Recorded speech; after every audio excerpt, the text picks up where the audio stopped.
Hello and good evening to you all. My name is Shashank Singh and here I am presenting you the Sunday edition of Daily News Simplified. Here we have taken up important news and article that have featured in The Hindu, Indian Express and Business Line newspaper of New Delhi edition 7th April 2024. Topics for today's discussion are listed in front of you. First would be the pharmaceutical industry. The second would be the concept of constitutional morality. And then, on the basis of the employment report that came recently, there are insight about women employment. And fourth topic would be new solar power rules. And last topic would be based on the green credit program. So let us begin our discussion with the first topic of today's session, which is inspired from this news article which featured on page number 1 of the Business Line newspaper. Now, as per this news, the Indian the pharmaceutical companies, US business, the business with United States of America has seen a strong jump, and jump is phenomenal. If you will compare year by year, this year it witnessed a 22% rise in the business in comparison to 7% of last year's growth. So pharmaceutical sector is an important aspect of Indian economy. First reason is that it belongs to manufacturing sector, which is very important from the employment perspective, jobs perspective. Second, the performance of India in pharmaceutical sector has been exceptional, and India holds a very good positioning with respect to pharmaceutical sector in global economy or global affairs. Now, from perspective of your examination, GS paper 2 talks about government policies and interventions in different for development in different sector. Apart from that, pharmaceutical sector is an important component of your health sector also. So it again relates to the social justice part. Apart from that, GS paper 3 directly talks about the industrial policies and industries altogether. Now, if you will refer to PYQ, UPSC mains questions, previous year mains question, you will find that in 2019 as well as 2018, they have asked question related to pharmaceutical sector. In 2019, they asked that how the government of India is protecting traditional knowledge of medicine from patenting by the pharmaceutical companies. Second, 2018, they have asked that there is much activity in the field of biotechnology in our country. How has this activity benefited the field of biopharma? So here in this discussion, what we will be covering the basic definition of pharmaceutical sector. Second, we will see the status of pharmaceutical industry in India and what are the prospects. Then we will discuss some locational factors related to pharmaceutical industry and how they shape the agglomeration of this industry in various parts of India. And then we will look into the challenges part, that why we are still facing some challenges, and though being one of the largest player in pharmaceutical industry, what is hindering us to become the number one in that sense. So let us begin our discussion with looking at the basic definition. So as the name suggests, pharmaceutical industry is an industry in medicine particularly which is involved in discovery, development and production along with marketing of pharmaceutical drugs for use as medication. It includes administered drugs as well as self-medication for patients or cure of disease or alleviate symptoms. Now, why I am repeatedly saying that India is a big player? Here are some facts about that. First is, India is one of the biggest supplier of low-cost vaccines in the world. The industry is in total third largest in the world in terms of volume that it produces. The third important aspect of India's pharmaceutical industry is that it accounts for around 60% of global vaccine production. And moreover this, around 70% of WHO's requirement of BCG vaccine, that is Bacillus calmette-guerin, which is used for TB treatment of TB, as well as the DPT vaccine, that is diphtheria, pertussis, and tetanus. The 70% of WHO's requirement is fulfilled by Indian pharmaceutical industries. Further, if you will go for the measles vaccine, India supplies 90% of the WHO demand, and that makes it a huge player. Now, India is the largest provider of generic medicine globally and controls a huge share, that is 20%. Further, the credibility of Indian pharmaceutical industry is taking a good shape, and it is evident by the fact that US FDA, that is Food and Drug Administration, has approved most of those plants which are located outside USA. They are located in India. So the requirement, or you may say the criteria that US FDA has led, most of the plants which are compliant to that criteria and are located outside USA are in India. So that reflects the credibility. Now this is the status. What is the potential? Presently, if you will go by the data, in 2023, the Indian pharmaceutical industry has been valued at $50 billion, which is expected to grow to $65 billion by the end of 2024.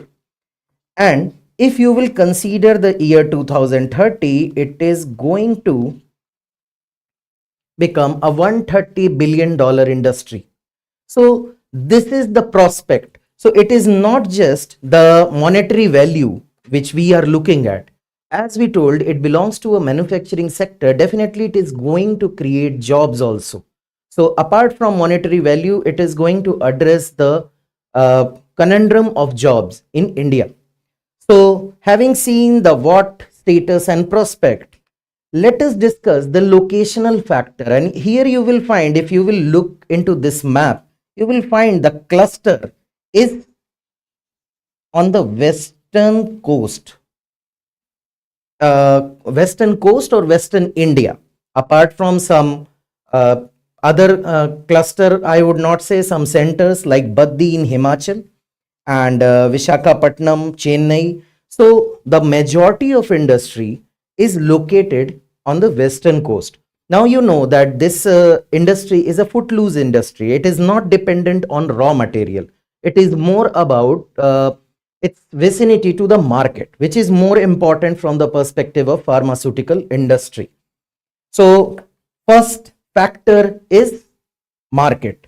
Second factor is sometimes government policies play a huge role, and that was the case with the Baddi in Himachal Pradesh being one of the major zone of pharmaceutical industry because of the active, you may say favorable policies of the Himachal government. Third thing which is of prominence in this industry is availability of skilled labor. Definitely we are talking about making drugs, chemicals, which we are going to use for cure of disease and human body. So we need skilled labor, then efficient transportation, and definitely the research to evolve. So these are the three major locational factors. Then why it is located on the western coast? Reasons are obvious. First thing, the proximity to petrochemical hubs of the state of Gujarat and Maharashtra. And these hubs, the product of these hubs act as a raw material for pharmaceutical industry. Second is proximity to port. Here we have seen the efficient transportation. Now in challenges we will discuss that how much we are dependent on import for active pharmaceutical ingredient. What are these? These are the main ingredient of any medicine, that they instill a therapeutic character to the medicine.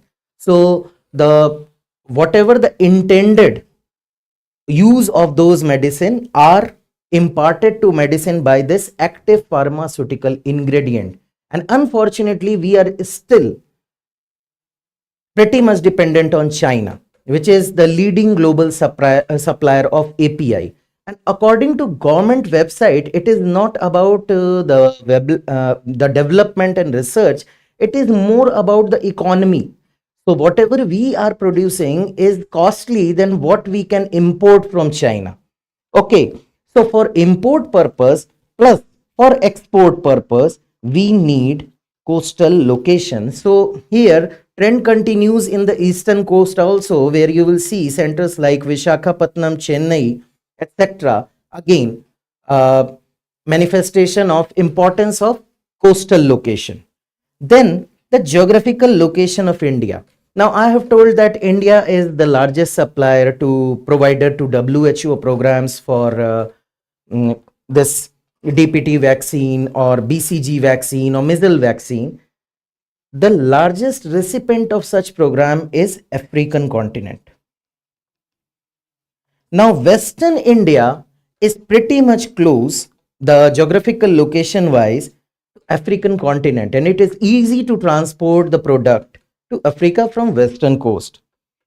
Next comes the presence of industrial inertia. Now, in your history, history module or history syllabus, you might have heard about that earliest industries came on the western coast only, apart from West Bengal. So these areas have an industrial inertia, and you might be aware of the agglomeration economy, where if there is a cluster of various economies, then one will act as as a service provider for other.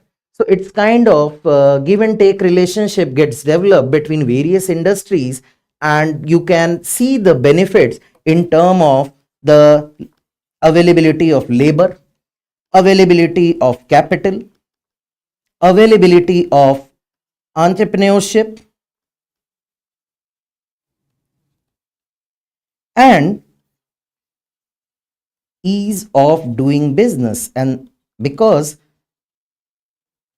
these are the regions where policies are favorable for industries, and that is why, apart from being a coastal location, these factors come as a benefit of agglomeration economy. So that's why the choice of settling the new plants or manufacturing units here for any industry, these areas became the most favorable one, places of choice, you can say.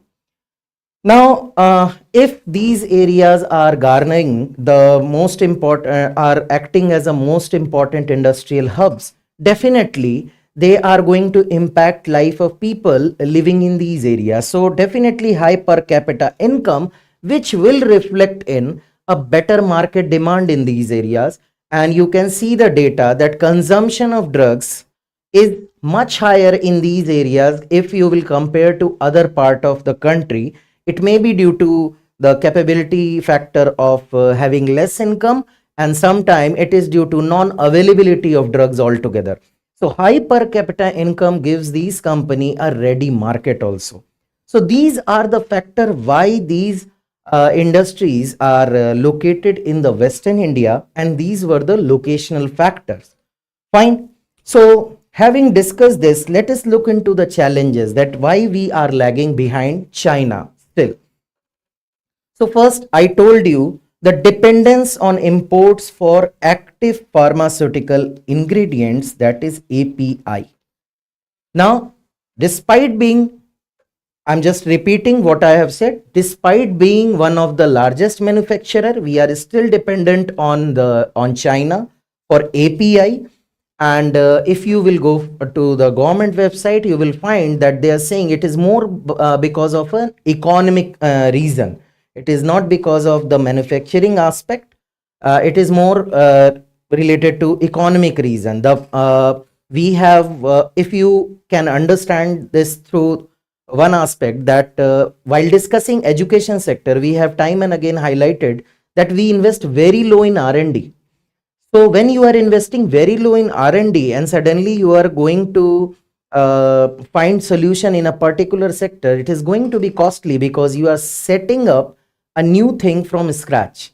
So definitely the lack of R&D and research practices are increasing the cost of APIs in India, and that is why we are still dependent on China.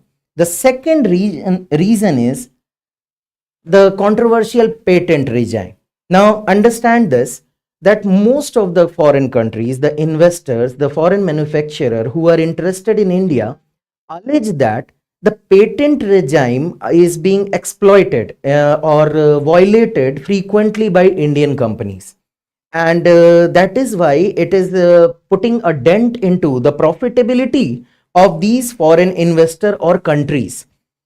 So this is the reason most of the major companies are in, you may say, a legal fight with Indian manufacturer. If so, here is that is the main reason that why we are not getting much investment, because these companies are accusing us that we violate patent, and we are more of creating the pirated version, and which dents their profitability.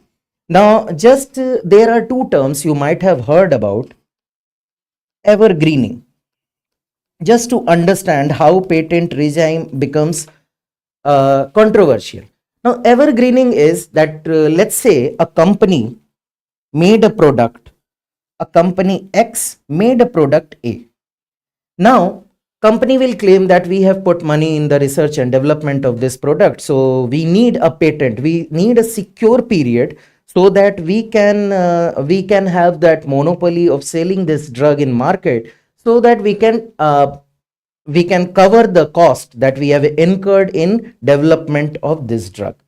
Now, what happens that these companies, here in the case is X, after completion of patent period or nearing the completion of patent period, suddenly they will tweak the formula and they will again apply that, see, we have again put money in research and development, now the product is A1, so extend our patent so that we can again bring back the cost that we have put in. Now, most of the time these claims are fake, that very minor changes are being made, and for that changes they ask for extension of patent. One of the case is related to Johnson and Johnson, which applied for evergreening of its drug pedaquilin, which was used for treatment of multi-drug resistant TB.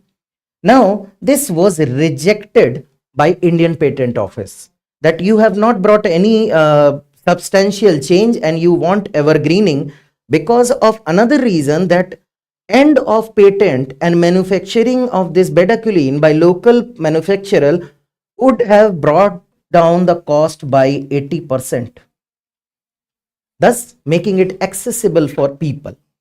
Second, so that is the bone of contention. We as an authority accuse foreign countries to go for evergreening just for profit, and they accuse us that we do not give them proper protection of patent. Second, you might have heard about the term the compulsory licensing, CL. Now, if a drug, let's say again, a drug A has been made, but this drug is not provided in adequate quantity to the population, reasonable adequate quantity. Second, if this drug is not provided at reasonable price. Third, if the patent is registered for an invention which was not done in India. So government can give license to a third party who is not a patent holder to manufacture and market this drug for the purpose of public welfare, improving the accessibility, affordability. So here these companies accuse India of violating their patent protection, and government says that we are doing this because you are not providing the drug to people in required quantity and in reasonable at reasonable price. So this was the case when there was a demand of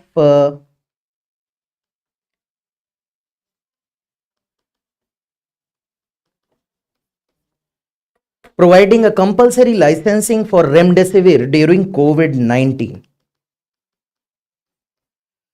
So these are some patent related issues which companies blame government and government blames company. So that becomes a hurdle in development and investment inflow in this sector.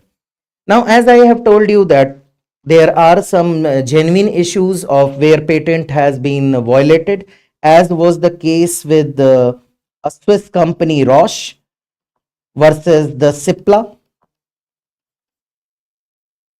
So Roche accused Cipla that they have made a cancer drug which was patented by Roche, and High Court found it right, and they punished Cipla and asked for the compensation. So these are the issues that we have related to the patent and pirated version, hoarding, black marketing, etc. Another reason is some major markets like European Union is still out of the sight of Indian pharmaceutical industries on account of lower standards. If you can recall, recently WHO gave a security alert because of deaths in Gambia. And this drug was manufactured by an Indian company and had very high level of diethylene glycol and ethylene glycol, which are considered as toxic for human health.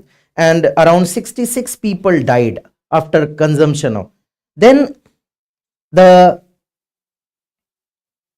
quality control administrator, that is CDSCO, sorry, CDSCO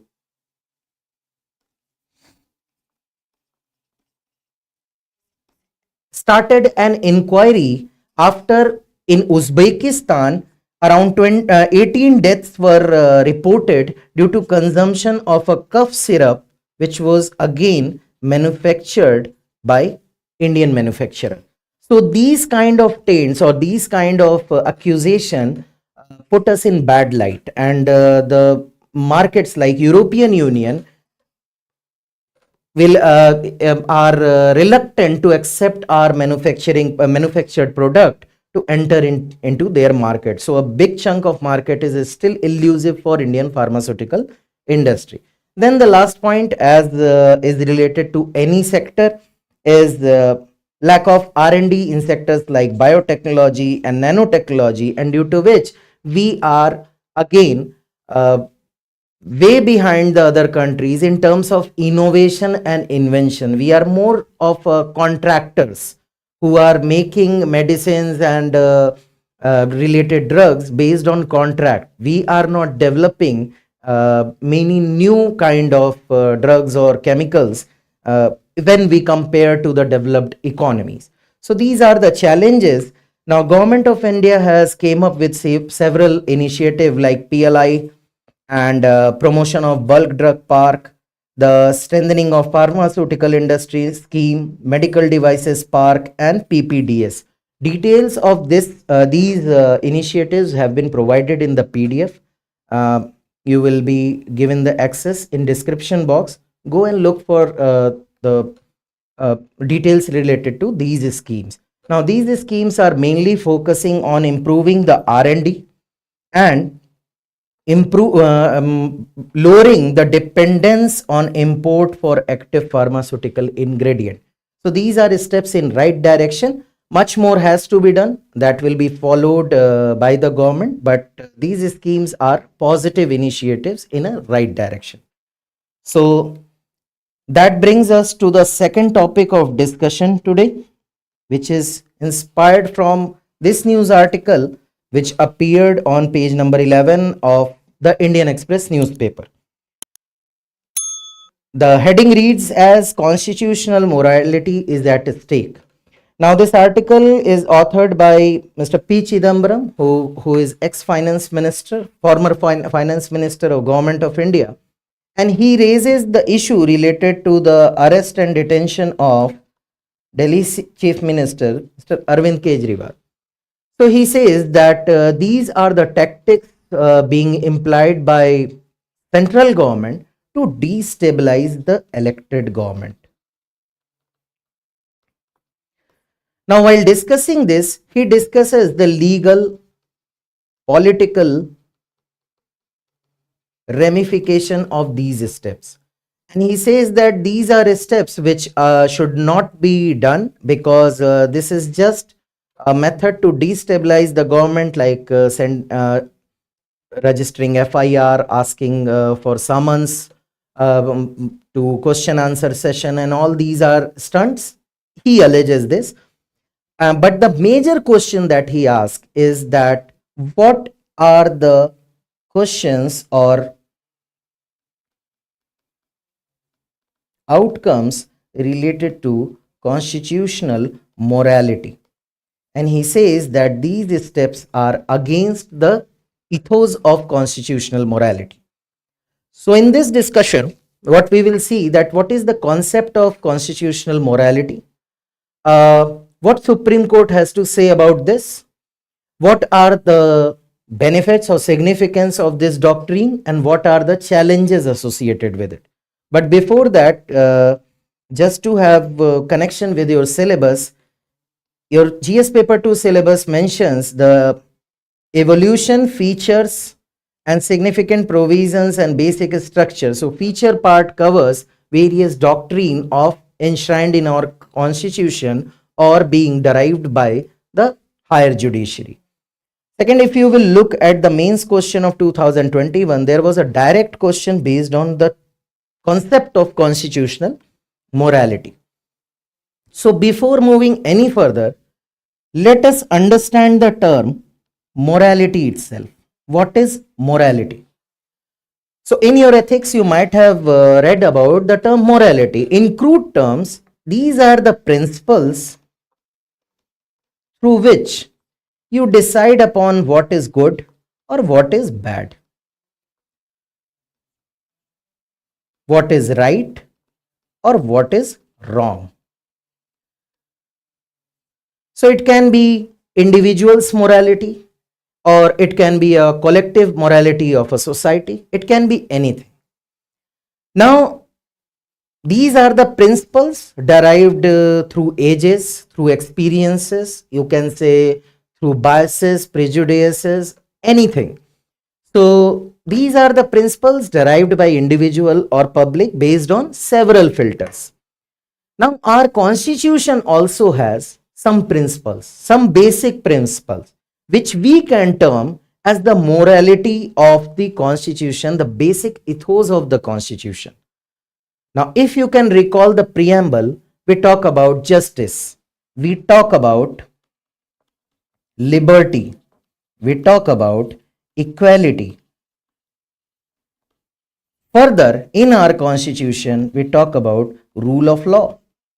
All these principles are somewhere reflective of the ethos, aspiration, or collective values of our society as enshrined in constitution, as envisioned by the forefathers who made the constitution. Now, this is the constitutional values, and morality can be individual and for a collective whole of a society. Now, how these two terms merged in context of India? Constitutional morality.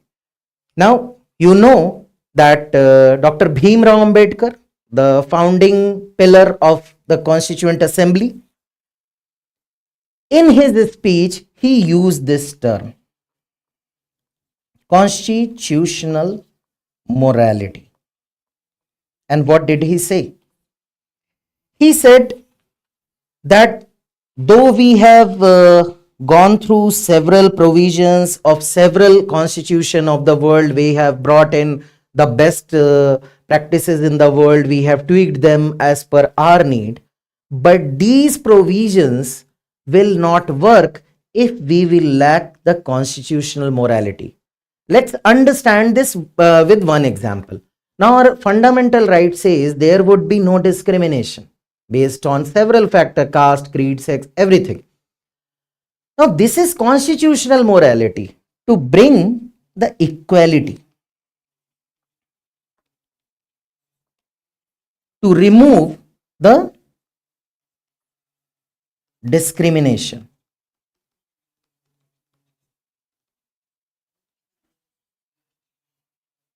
Now, according to Dr. Ambedkar, if society, if the moral principles of the society are still lingering with, or are still cling with the aspect of caste-based rigidities, religion-based rigidities, gender-based rigidities, then these principles which we have enshrined in constitution are not going to work, are not going to give us any result, are not going to take us any forward, because constitutional morality says something different, which is different from public morality. In practice, public is practicing all those rigidities, all those difference, all those rifts, fissures, but constitution mentions otherwise.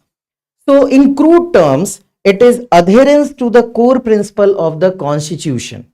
In words of Dr. Bhimrao Ambedkar, constitution is not just a legal document. It is not just a legal document. So if you will talk about rights, if you will talk about laws, don't just uphold these rights and laws because they are mentioned in the constitution, just because they have a legal sanctity. Uphold these principles because they are morally correct. That is what should be done. Okay, so this was the basic concept of constitutional morality, the adherence to the core principles of the constitution itself. Now, if you will go and search this term in constitution, you will not find anywhere. But this term has been used in Article 19, 25 and 26 in conjunction with the term public order. You will find the term morality in conjunction with public order. So you will not find anywhere the term constitutional morality itself. Okay, and that is when the issue begins, that what are the contours, what can be defined, where to be used, who should use, how it should be used. So it is very important to see what Supreme Court has to say. We have taken 3 important judgments, and which upholds the constitutional doctrine of constitutional morality. First is Nautej Johar versus Union of India, where Article 377, the offences under Article 377 were decriminalized. Now, in this judgment, court noted 2 important things. First was that court should not be guided by the popular public opinion.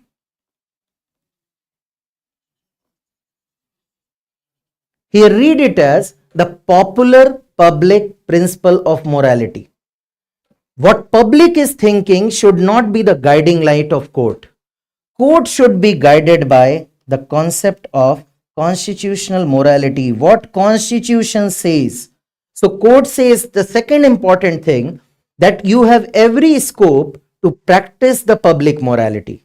But when public morality will come in conflict with constitutional morality, because here in Article 377, we are talking about the criminalization of kind of, you may say, the freedom of expression, the justice, the liberty. So court noted that whenever public opinion or public majoritarian morality will come in conflict with the constitutional morality, the constitutional morality will override the public morality, because that is what the aim of constitution itself, to bring in people together, to remove the discrepancies or aberration in the society. So if public morality is in conflict with constitutional morality will prevail, which talks about justice, equality, and liberty. And that is why it was struck down. Another, the second case, Joseph Shine versus Union of India. Now the age-old concepts which get their inspiration from institution of patriarchy, that husband is a master of women, or women as a possession of her spouse. Court noted that again these ideas are contrary to the ideals of the constitution, which talks about equality. So you cannot use such terms like you cannot have those notions like husband as a master of spouse. So maybe it is a public morality, maybe it is a developed notion of a certain segment of a society, but if it is against the constitutional morality will prevail. So again, the same judgment. Then came the famous case of Sabrimala, where court noted that excluding women of certain age group, basically those who are in their menstrual cycle, from worshipping Lord Ayappa is failing the test of morality on four key pillars, that is justice, liberty, equality, and fraternity. So it has failed the test of all four pillars of constitutional morality, so it was struck down. And further, court said the term morality, as mentioned in the constitution, is constitutional morality and not the public morality. So whenever you will read the public order, morality is constitutional morality and it is not public morality, that what we have decided as a moral. If it is in contravention to constitutional principles, it is going to be shown the door. Fine. So these were the landmark judgments. Now, what is the significance of this doctrine? If court is using it, what is the significance? First is, it upholds the enforcement of rule of law. What is rule of law? Rule of law simply means nobody is above the law.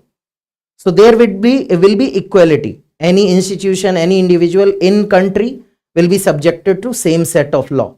So yes, if constitutional morality is there, it talks about equality, it talks about justice, it talks about liberty. So definitely it upholds the enforcement of rule of law. Secondly, as you have seen, it has in Sabrimala case, it has questioned public as well as government what you are doing, and to public that what is this, what kind of morality is this. So these questions are court is putting to public as well as the government. So it is kind of bringing them together or asking questions to all stakeholders, pushing them towards a collective deliberation, which is one of the fundamental principles of democratic society. Thirdly, moral principles also evolve with time. So if you will go 50 to 60 years back, intercaste marriage, interreligion marriage, homosexuality, these things were taboos. Now situation is diluting, at least in metropolitan cities or tier 1 cities. So these kind of doctrine like constitutional morality helps in reading down those provisions which are not fitting the demand, needs and understanding of present time or contemporary time. So it brings about the positive transformation in the perception of societal or public morality. So if these things are struck down, then definitely there would be debate. Take for example, let's say sati was abolished. So before it was abolished, before the law came, the perception was that that widowed lady is the source of bad luck. But after it was abolished, eventually down the line 30, 40, 50 years, it was started being looked as a practice which was inhuman. So it helps in bringing transformative changes. Then it is similar to basic structure doctrine, as basic structure doctrine helps in putting brakes on the, you may say, excesses done by executive and legislative. The constitutional morality, the doctrine of constitutional morality somehow acts in a similar fashion. It reminds the executive and legislature their true function and duties, and don't let them to cross the line. Now finally, it helps in moving toward constitutionalism. Now what is constitutionalism? In simple term, this doctrine says that government authority is determined by a body of law or a constitution. So government's authority is determined by what constitution has to say. So here also, by this doctrine, what this doctrine is telling to the government, to preserve, protect the heterogeneity of society, to respect everyone. Okay, so these things definitely helpful in moving towards achieving constitutionalism. Now, let us see the criticism.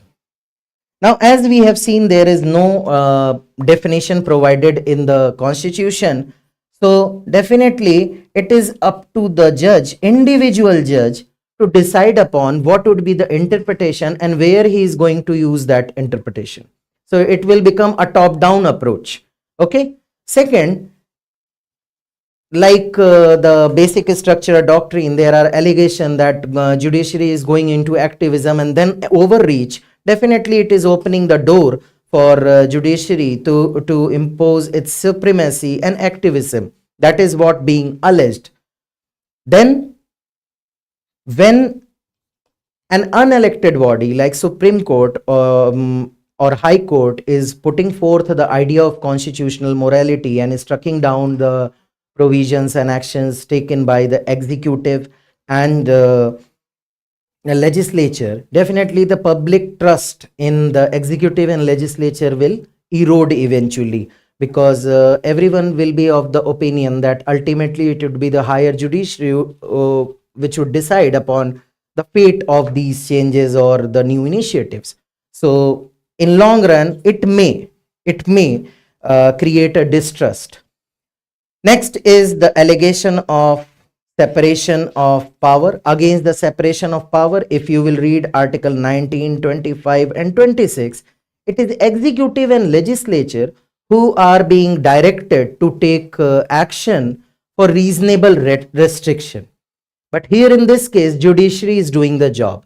So constitution says that it should be executive and legislature, but here again, the top-down approach, judiciary is jumping the line and taking up the job from executive and legislature. Now, in case of Sabrimala and several other cases, like Naute's Johar case, there are always chance of public backlash and social disharmony. If we will take example of Sabrimala, the priest, local residents and many devotees opposed the judgment of Supreme Court. And in long run, it may put a wedge, it may deepen the crisis. So that is all from the significance and criticism point of view. In totality, it may create some hurdle in short run. It may be problematic in short run, but if you will go for the longer duration, this is what the intention of Constitution, to bring the ethos of equality, justice, liberty and fraternity to the country and its population. So in long run, definitely these principles will be beneficial for country and society. But in short run, there are some concerns, so we should be careful about those. Now, The third news that we are going to take up today is based on this news article which featured on page number 12, and it is based on the Indian Employment Report of 2024, which was brought by ILO, that is Indian International Labour Organization, and Institute of Human Development, ISD. So, in previous DNS, we have covered the important finding. This news article basically focuses upon the women employment, status of women employment, as has been highlighted by this report. So, if you will look, the social justice part, GS paper 2, human resources has been mentioned, as well as women are important issue from GS paper 1, social issues perspective. In GS paper 3, employment, development and employment is an important theme, and being part of the population and half of the population, employment of women is pretty much important if you will see this topic in totality. Okay. So,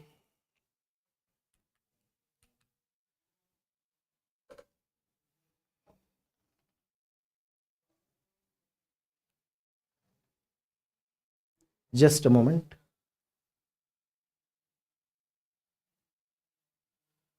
Okay.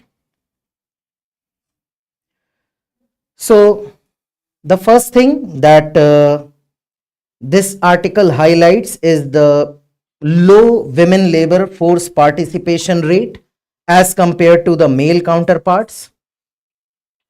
So, in 2013, the male LFPR was at 78.5, while women LFPR was at 37. And if you will go by the World Bank data, the international, the global average is 49. So we are way below the male participation rate if we will see our economy, and if we will compare it with the global economy, it is way below the global average also. Second important finding is that it has been declining since 2000, and it has touched 24.5, but recently it rose to 37. But problem is, the growth is particularly in rural areas. That means mostly in agriculture, self-employed and unpaid jobs. And that is what the second part of this report is. Self-employment and unpaid family work is the largest portion. Two-thirds, around 66% of the incremental employment after 2019 is self-employed, among whom unpaid family worker predominate. Thirdly, as we have seen in this labor report that youth is not getting employment, quality employment, the ratio is higher among young women than men. This news article has highlighted some challenges also, that what are the reasons, and reasons are lack of job at first, women, the stereotyping or the role, fixing their role, in caregiving duties, and lastly the safety issues. So first thing, lack of job is the characteristic of Indian economy itself, that it is not producing enough job, combined with social norms that restricts women mobility, that again there are no jobs and the choice is also limited because of the social norms, for example patriarchy. So these were the thing, apart from the public safety, lack of transport, which furthers discourages their mobility and limits their options. Now, last part, it says what needs to be changes, the generic way forward, which is applicable for the entire labor force. First is labor intensive manufacturing sector are needed to be promoted, particularly relating to the women's part. Public investment in safety and transport is critical, and public investment in affordable child and elderly care is also warranted. So these were the highlight which you can use in your answers. Don't expect any particular question on these findings, but these findings can be used in your GS answer as well as in your essay writing. Fine. So the next news article is based on this news, which featured on page number 12 of the Hindu newspaper. Now, government, that is Ministry of New and Renewable Energy, has come up with new order or rule. Name is the approved models and manufacturers of solar photovoltaic module, order 2090. Now, what does it says? What does it says and how it will change the scenario that we are going to discuss in this this part of discussion. But if you will see GS paper 3, energy sector has been mentioned, as well as the solar energy, that non-fossil fuel based energy production is directly related to the conservation and environment pollution degradation. So that is why we have taken up this topic. Now, according to this order, this rule, what is important is that it makes a voluntarily provision that manufacturer of solar modules will kind of register with the government, and they will voluntarily give an application for inspection by National Institute of Solar Energy. And after this inspection, they will get a tag of approved manufacturer. Now, why it has been done? Now, in India, because most of those who are claiming to be manufacturer are basically just importing and assembling the key component in their plant. They are not true manufacturers. So the first aim is to identify the legitimate manufacturer and filtering out those who are just busy in the assembling business of the solar panel, solar module. So this is the aim. Now, India is again the world is heavily relied on China for solar modules, and India wants to reduce its dependence, and that is why it wants to identify the legitimate manufacturer so that it can incentivize and promote their development. So why India is still reliant? Because we have heard that government of India is investing into the manufacturing capacities and wants to expand. But why still we are dependent? First reason is we have a limited production of solar cells and modules.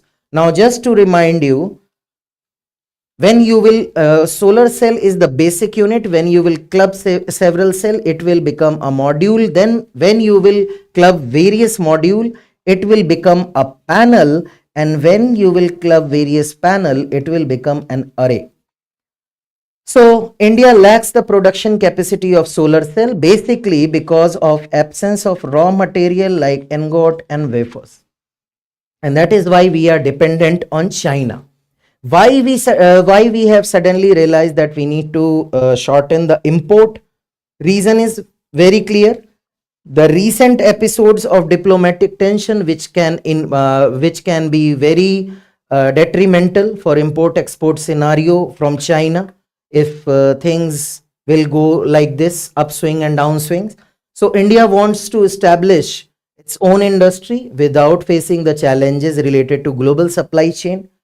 Secondly, India has put forth its aim of having 500 gigawatt of power from non-fossil fuel sources, and solar energy is around 280 gigawatt of this 500 target. So roughly, if you will say, we need to add 40 gigawatt on an annual basis.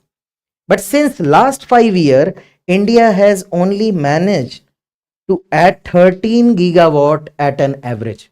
So what we require is 40 gigawatt. What we are adding is 13 gigawatt.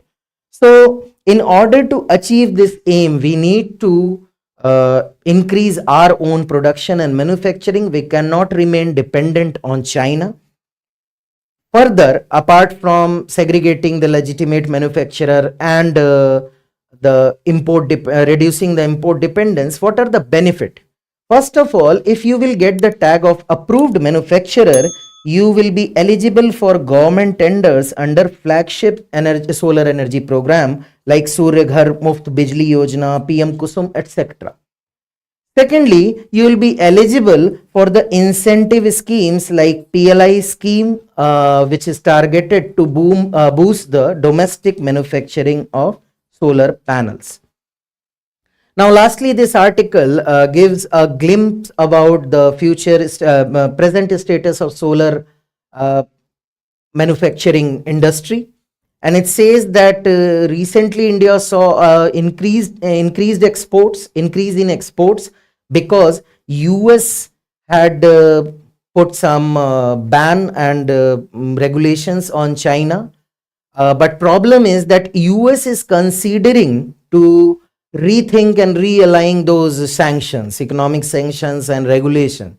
So it will be bad news for India because that uptick in exports will definitely come down once China comes into fray. Second thing that this article says that half of India's solar module is still imported from China. So there is a persistent supply demand gap. Lastly, it says that you are registering and promoting the manufacturer for modules, but the basic unit, that is cells, the manufacturer in solar cells, are not there in the requisite number. So again, the gap in demand and supply and continued reliance on import. So this is it from this article. Let's take up the last article of today's discussion, which featured on page number 1 of the Hindu newspaper, and it is about green credit program. Now, government came up with the rules related to green credit program, and around 10 state governments have it is about the aim was to create an inventory of degraded wasteland. So in simple terms, just understand that these credits, green credits, you will be provided wasteland, degraded wasteland, and individual, company, organization, anyone can take that land. They can put their effort in various fields, which will result in positive contribution toward environment conservation. And for those positive actions toward environment conservation will be rewarded and incentivized through credit score. You will be given a tradable green credit score. So this is what this scheme is all about. So in order to pool that land, 10 states have enlisted their parcels of degraded forest land, which totals about 3,853 hectare, and now it is available for individual, company, corporates to gain green credit through environmentally sustainable or positive steps done on these lands. So again, GS paper 3, the conservation part. So here we will be covering some important details regarding the green credit program. First thing is that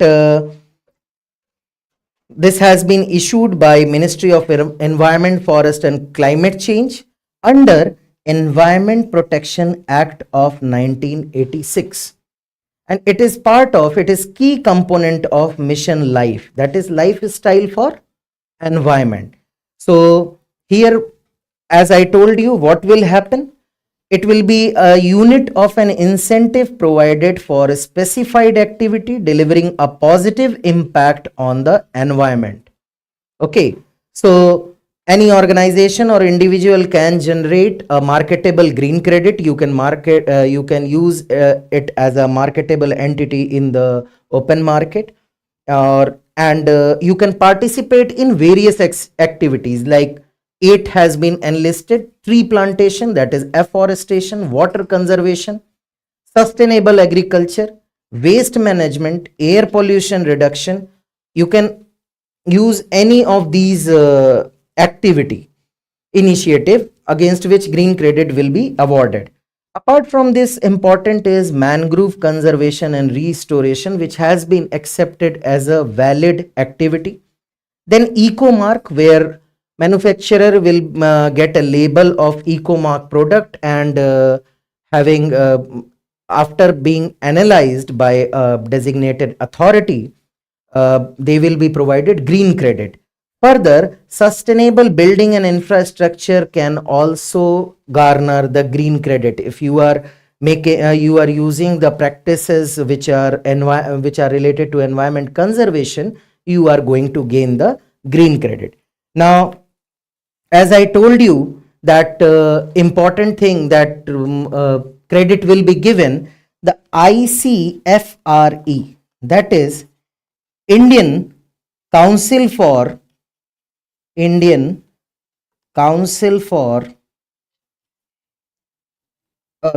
of Forest Research and Education would be administering this program, and this is the authority. ICFRE will make two portal, one for registry, where you will register, and you will put forth as an organization, you will put forth your activities that you have done. So administrator, that is ICFRE, will analyze your activity and will give you the green credit. So this registry portal will be used to manage your green credit. And there would be another portal, which is trading portal, which will be used for trade of these credit in the market. Now, similar concept was floated by Prime Minister Narendra Modi in COP28, but it was not green credit program, it was green credit initiative. So green credit initiative was mooted in COP28 by our Prime Minister, and he wanted it to be an international platform. Apart from that, one important thing that you should keep in mind, it is this green credit program is independent of carbon credit trading scheme of 2023, which was brought under Energy Conservation Act.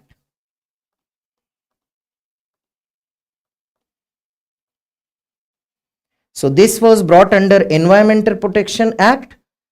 The carbon credit trading scheme was brought under Energy Conservation Act. So that's all for today. If you have any doubt, please drop it in the comment box. Our team will respond to you as soon as possible. If you like our initiative, do like the video and subscribe the channel, and keep watching DNS for more such updates. Thank you very much.